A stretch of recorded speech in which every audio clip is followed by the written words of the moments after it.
Guys, andito ako sa ilalim ng sasakyan.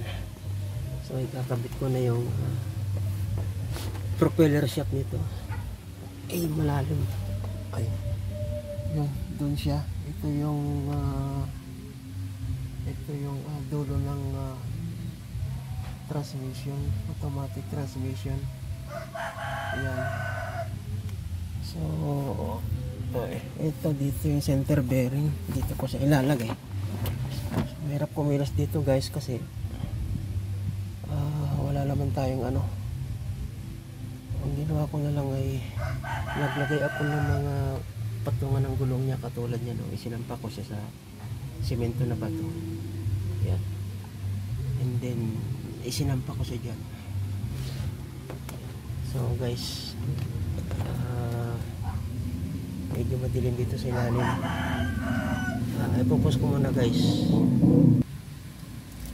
So yan guys, ayan siya, kakabit ko na itong propeller siya. Medyo mahirap din, nasa ilalim ako. So medyo may kabigatan tong propeller shaft guys. Kailangan talaga guys, matyaga kang magkabit nito. Then wala kang katulong dito. Ayan, pagtsatsagaan mo talaga siya guys. Medyo mahirap siya ikabit guys. Yan. Okay, medyo mabigat, medyo mahirap ikabit guys, lalo na kung wala kang kasama. Ayan, katulad yan. Okay na guys, nailagay ko na. Tsagaan lang talaga. Yun. Okay na guys, nailagay ko na. So napakahirap lalo na kung wala kang kasama. Ito guys, naglagay ako ng ng suporta ng panali para yan. Naglagay ako ng panali para di ako mahirapan ayan, nilagyan ko siya ng tali para di ako mahirapan maglagay. Di ako mahirapan magkasama. Ano sa dulo. Ayan. Ayan guys, nilagay ko na.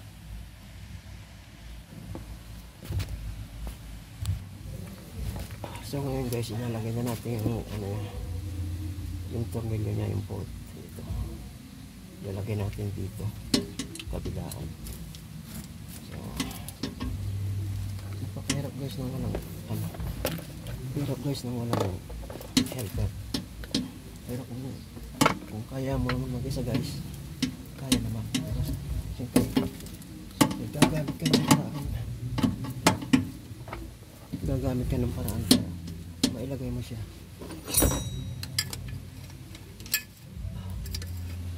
So ito guys,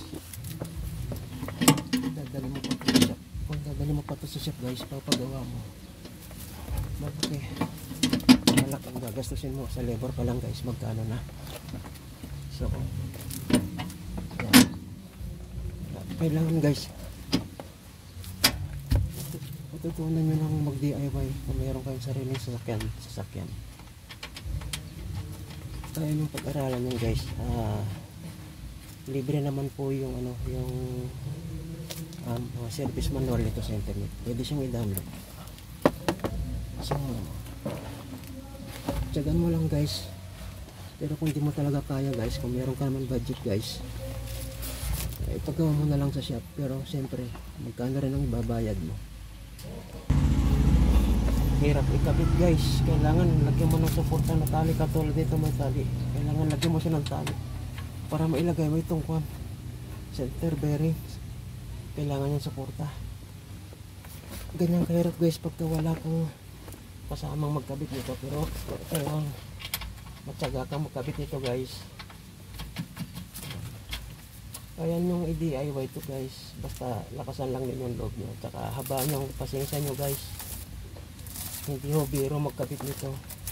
Lalo na kung wala kang kasama guys. So guys, ito na, nakabit ko na. Yan. At yung nasa dulo guys. Yan guys. Yan. Nakabit ko na. So yung kabila na lang guys. Yan, yung sa differential guys, hindi ko pa nakakabit. kakabit ko din yung differential. So gagamitan na naman natin ang technique yan. Maaari pwedeng lagyan ko na naman yan ng tali para may lagay ko.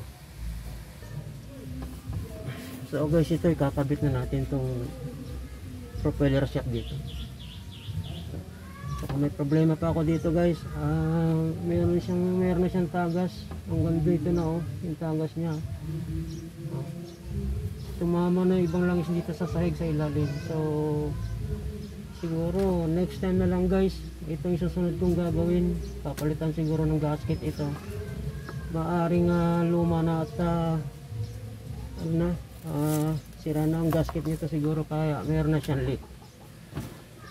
So guys, kakabit na natin itong propeller shaft. Ayan. Tiga lang guys, para di mo na kailangan magpagawa sa ibang shaft guys.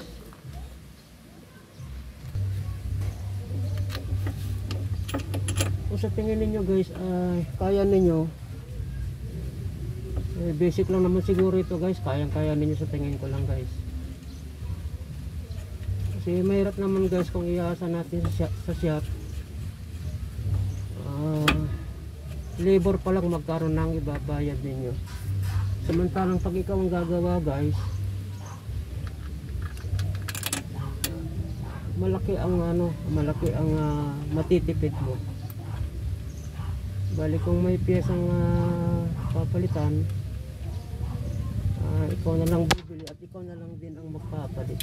So mas maganda talaga guys, matutunan na ninyong gawin ang sarili nyong sasakyan.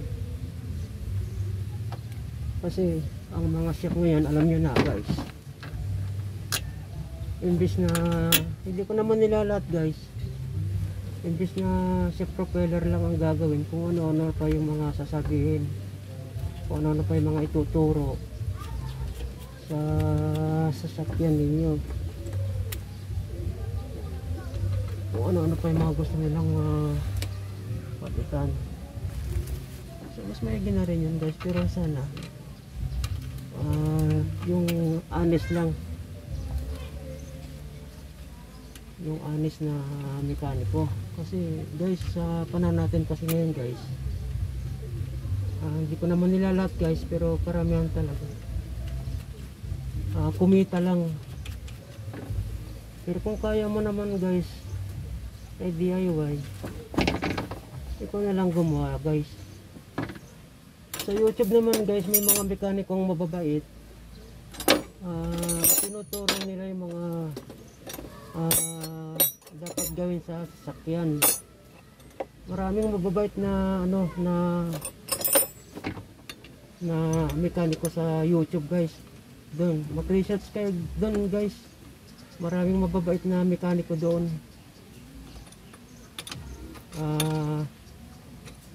Tuturuan kayo ng mga basic doon. Kaya ako minsan guys, dyan po ako nanonood sa YouTube. Dyan ako nagre-research guys sa YouTube. Dyan ako nakakakita ng mga mekaniko na mababait at itinuturo nila yung mga basic na gawa sa mga sasakyan.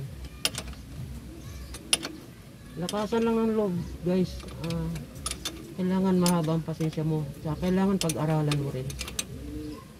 Ngayon pagka nag-aalangan ka guys, load ka lang ng YouTube, i-research mo doon marami kang makikita na technique at saka idea.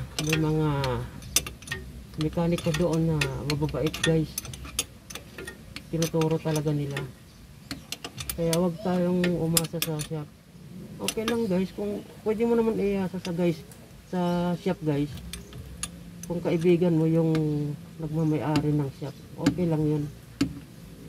Pero kung talagang no choice ka guys, hindi mo kayang gawin at natatakot ka, pagawa mo na lang sa mga mekaniko, yung mga mekaniko mapapagkatiwalaan. So yun lang guys.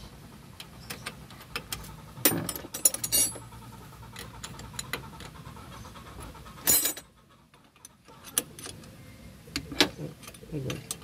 Okay guys, pause ko muna guys at naikabit ko na. Kailangan guys medyo maigpit ito kasi propeller shaft ito, so kailangan higpitan ito, pero wag naman masyadong higpitan guys, baka bumigay naman yung tornilyo. Yung tamang higpit lang, yan, propeller shaft to guys kaya kailangan magandang pagkakahigpit guys. Siyempre andito yung ano, ito yung gumagana, bursahan. Okay guys, kailangan mahigpit to guys, tsagaan lang guys.